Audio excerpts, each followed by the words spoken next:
Good morning, have a nice day. Hello India.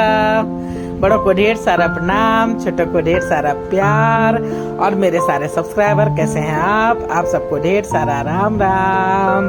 Ganpati Bappa Morya. Welcome back to my YouTube channel Simi की diary में आप लोगों का ढेर सारा स्वागत है। दोस्तों, बहू बनी चुड़ैल ये एक हिंदी नॉवेल है जो इस चैनल पे भी चल रही है। उसका 3 एपिसोड मैं आप लोगों के समक्ष रख चुकी हूँ, लेकिन बहुत ज्यादा गैपिंग हो गई। अगला एपिसोड अब तक नहीं रख पाई थी क्योंकि आप लोग देख नहीं रहे हो, व्यूज नहीं आ रहा है और ये हिंदी नॉवेल है तो काफी लंबी कहानी है, तो शॉर्ट्स वगैरह मैं डाल रही थी। लेकिन आज सोचा कि चलिए इसका चौथा पार्ट आप लोगों के समक्ष रखती हूँ तो देखिए कैसा लगता है। अब तक आप लोगों ने देखा कि सीता देवी को अपनी दोस्त सुमित्रा की बेटी काम्या बहुत पसंद आ जाती है और वो उसे अपना बहू बनाना चाहती है, इसलिए वो अपने बेटे को अपना कसम देके अमेरिका से बुलवा लेती है। दोनों माँ बेटा जाके लड़की भी दिखाते हैं। डैड जब रात में ऑफिस से घर आते हैं तो आकाश से पूछते हैं कि लड़की कैसी लगी और सबों में बातचीत हो रही है। तो यहाँ तक मैं 3 एपिसोड में आप लोगों के समक्ष रख चुकी हूँ। तो चलिए आज चौथे एपिसोड में मैं आप लोगों का तहे दिल से स्वागत करती हूँ और रख रही हूँ बहू बनी चुड़ैल का चौथा भाग। तो देखिए कैसा लगता है। आकाश मात्र 1 महीने की छुट्टी लेकर आया था।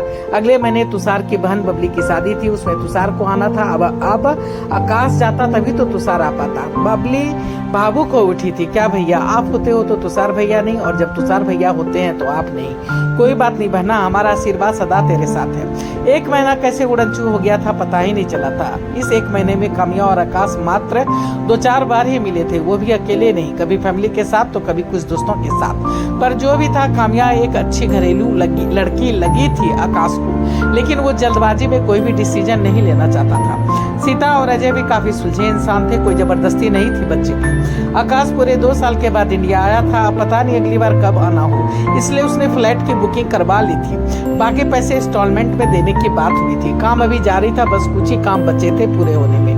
आकाश ने सोच लिया था कि जब तक फ्लैट में शिफ्ट नहीं हो जाऊंगा तब तक मैं मंगनी नहीं करूंगा।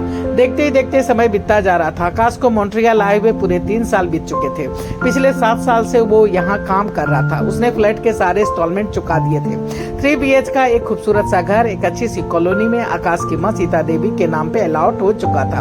अलॉट हो गया था, सारी तैयारी हो गई थी, घर की पूजा करनी थी, गृह प्रवेश करना था, पर आकाश को छुट्टी नहीं मिल रही थी। मजबूरन बिना आकाश के ही सीता देवी और अजय फ्लैट में पूजा करके शिफ्ट हो गए थे। सुमित्रा और काम्या ने भी छुट्टी लेकर के कामों में हाथ बटाया था। आकाश और काम्या को जब भी वक्त मिलता आपस में फोन करते, वीडियो कॉल भी करते। आकाश को काम्या इन 3 सालों में ठीक ठाक ही लगी थी, पर प्यार जैसी फीलिंग उसने कभी महसूस नहीं की थी। वो अक्सर सोचता प्यार का क्या है, साथ में रहते रहते हो ही जाएगा। फिर वो अपने इस पुराने ख्याल पे खुद ही मुस्कुरा देता, फिर बड़बड़ा उठता, मैं भी क्या दादों जैसी बातें सोच रहा हूँ। नए फ्लैट नए सामानों से सज गया था। सीता देवी ने चौल के सारे पुराने सामान या तो बेच दिए थे या बांट दिए थे। पूरे चौल वाले गृह प्रवेश में आए थे, सभी बहुत खुश थे। अब अजय के रिटायरमेंट में मात्र 2 साल बचे थे। आकाश सोचता जितना कमा सकता हूँ कमा लेता हूँ, फिर पापा के रिटायरमेंट के बाद वही मुंबई में ही किसी अच्छे कंपनी में ज्वाइन कर लूंगा। अपने माँ बाप को बुढ़ापे में अकेला नहीं छोड़ सकता हूँ मैं। सीता और अजय हंस पड़ते, बोले अरे 70-80 का तो हो जाने दे, फिर साथ रहियो। अभी तो हम लोग अपना ख्याल रख ही सकते हैं, तब तक कमा ले विदेश में जितना कमा सकता है।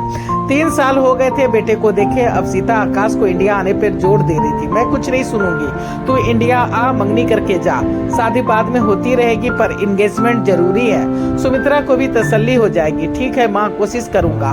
तुषार से बातें करके देखता हूँ, पता नहीं मेरा काम संभाल भी पाएगा या नहीं। पर क्यों, हर बार तो वही संभालता है। क्या बोलूं माँ, वो एक अंग्रेज लड़की के चक्कर में पड़ गया है, अपना काम ही ठीक से नहीं संभाल पा रहा है, मेरा क्या खाक संभालेगा। वैसे तुम बोलती हो तो बात करके देखता हूँ। दमयंती को पता है इस बारे में? किस बारे में? वही अंग्रेज लड़की के बारे में। अरे नहीं माँ, और तुम भी नहीं बताना, पर ऐसे तो वो इंडिया लौटेगा ही नहीं। एक यही तो बेटा अच्छा है उसका, बाकी दोनों तो शादी करके अलग हो गए हैं। तुषार ने ही बबली का शादी का सारा खर्चा उठाया है, तुम तो आया नहीं था। अरे गेस्ट की तरह आए थे दोनों बेटा बहू, बस रात भर रुके सवेरे चले गए। अब तुषार भी गलत रास्ते पे चला जाएगा तो कौशल साहब और दमयंती का क्या होगा? बिल्कुल टूट जाएंगे दोनों। तू तुषार को समझा ना। मैं समझा चुका हूँ माँ, पर वो समझता नहीं है। ग्रीन कार्ड होल्डर बनना चाहता है, यहाँ की लड़की से शादी करके यहीं बस जाना चाहता है। 4-5 बार ऐसा कर चुका है। इसी से हमारी लड़ाई हुई थी तो फ्लैट छोड़ दिया था, अब तो बिल्डिंग भी छोड़ के जा चुका है। क्या अब तुम लोग एक बिल्डिंग में नहीं रहते? नहीं माँ, मैंने ये बात छुपाई थी तुम लोगों से। वो उस लड़की के साथ वहीं उसी के घर में रहता है पिछले 2 साल से। अब देखो कितने दिन ये लिविंग रिलेशनशिप चलती है। हे भगवान, ये क्या हो गया आजकल के बच्चों को। अरे प्यार करते हो तो शादी कर लो, पर इस तरह से। खैर तुम कुछ मैनेज करो और आके कम से कम मंगनी करके जाओ, यहाँ सबों को तसल्ली हो जाएगी। ठीक है, मैं देखता हूँ बॉस के केबिन में। May I coming sir? Yes coming. अरे आकाश तुम कहो क्या काम है? सर 3 साल हो गए इंडिया गए, सभी परेशान हैं। मंगनी के डेट निकल आई है, हमें जाना पड़ेगा, पर अब तो तेरी तुषार से बनती नहीं। कौन संभालेगा तेरा काम, वही तो समझ में नहीं आ रहा है। मे आई कमिंग सर? अरे जूही आओ। Signature sir? हाँ 1 मिनट, ये आकाश है, मिली हो इनसे? नहीं सर। नहीं सर। हाय हाय, ये यही किया, मतलब बॉस के फ्रेंड जो यहीं बस गए, उसकी बेटी ने यानी ज्वाइन किया है। तुम आकाश का काम देख लोगी?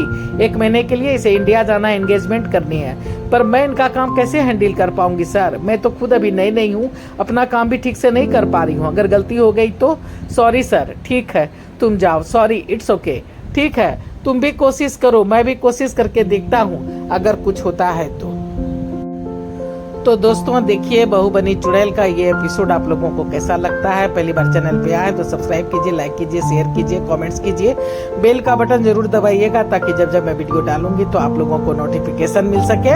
अब मैं अपनी वाणी को यहीं पे विराम देना चाहती हूँ। जय भोलेनाथ, हर हर महादेव। और आप लोगों का ढेर सारा थैंक्स कर रही हूँ दोस्तों, मुझे सपोर्ट करने के लिए, सब्सक्राइब करने के लिए, लाइक करने के लिए, शेयर करने के लिए, कमेंट्स करने के लिए।